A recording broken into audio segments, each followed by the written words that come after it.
Session 469, Chapter 3, verses 140 and 141. إن يمسسكم قرح فقد مس القوم قرح مثله وتلك الأيام نداولها بين الناس وليعلم الله الذين آمنوا ويتخذ منكم شهداء والله لا يحب الظالمين وليمحص الله الذين آمنوا ويمحق الكافرين. If a wound has touched you, then a similar wound touched the others. Such are the days. We deal them out in turns among people so that God may know those who believe and select from among you witnesses to the truth. God does not love the wrongdoers. Chapter 3, verse 140. Let's study the phrase, so that God may know those who believe and select from among you witnesses to the truth. At times of victory, many people who had nothing to do with the battle claim that they helped and demand their piece of the glory. Times of defeat are different. They are better truth detectors and give you a clear idea about the people who bear responsibility, believe in your cause, and share the cost and accountability. A famous adage says, "Victory has 1,000 fathers, but defeat is an orphan." Some people point to the phrase, so that God may know those who believe, and say, isn't God all-knowing? Doesn't He recognize the believers from the non-believers? We answer that Allah has complete knowledge of everything, but His knowledge is unseen to us. Thus, He does not use it as evidence to judge us. Allah makes His knowledge manifest through the tests and trials we go through. Only then does He use it to judge our actions. Let me clarify with an example.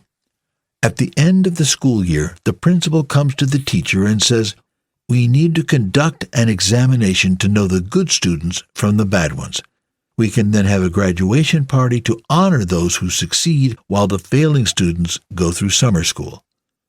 The teacher objects and says, "We do not need an exam. I can tell you exactly who will pass and who will fail. I can even rank the entire class for you from top to bottom." But the principal insists on the examination because he does not want trouble from the parents. So the principal tasks a different teacher to develop and administer an exam. Sure enough, the results are exactly as the student's teacher predicted. Here we ask, was the teacher who taught these students all year unaware of what the students knew? Did he intend to obtain this knowledge through the exam?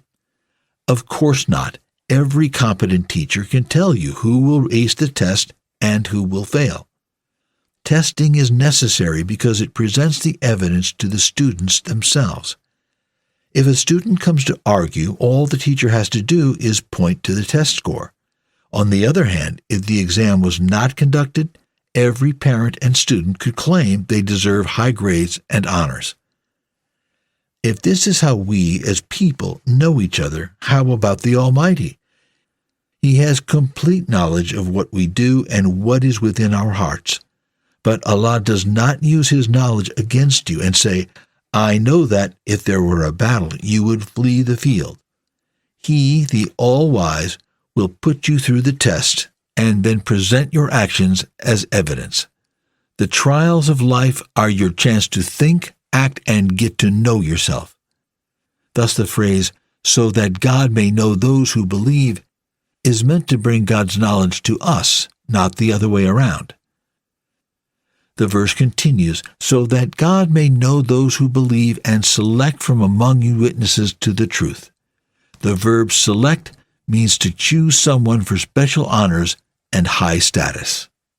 The phrase witnesses to the truth is translated from the Arabic shuhada, which carries many meanings. In battle, shuhada refers to the martyrs who are killed on the field. They are selected for a far better life with the Lord. He says, "Do not think at all of those killed in God's cause as dead. Rather, they are alive with their Lord. They have their sustenance. Chapter 3, verse 169. Some people ask, when the graves of the martyrs are disturbed, all we find are bones and dirt. Where is this wonderful life you claim? We answer that you should read the verse carefully. They are alive with their Lord, not with you, and are provided for in heaven, not on earth. Shuhada also means witnesses to the truth, such as the principles the battle was fought over. The truth is so valuable that it warranted the sacrifice of wealth and soul to preserve it. Every person loves good for him or herself, and those who sacrifice see more value in the truth than life itself. The verse ends with, God does not love the wrongdoers. This statement was on full display in the Battle of Uhud. Allah the Almighty does not like wrongdoers, whether Muslim or not. And as soon as the Muslims violated the command of Prophet Muhammad, they lost God's support and were left to manage the battle alone. Even though they were fighting the disbelievers who opposed everything Islam stood for, Allah did not appease the Muslims who did not abide by the mandates of faith. The Battle of Uhud was a purification test for the believers and another step on the road of eroding the disbelievers' power. God says in the next ayah of Al Imran, and so that Allah may purge those who have faith and that He may wipe out the faithless. Chapter 3, verse 141.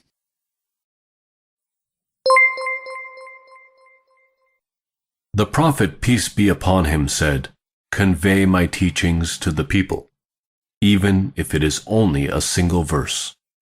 Please take a moment to subscribe and to share with your family and friends. Visit us at www.QURANGARDEN.com.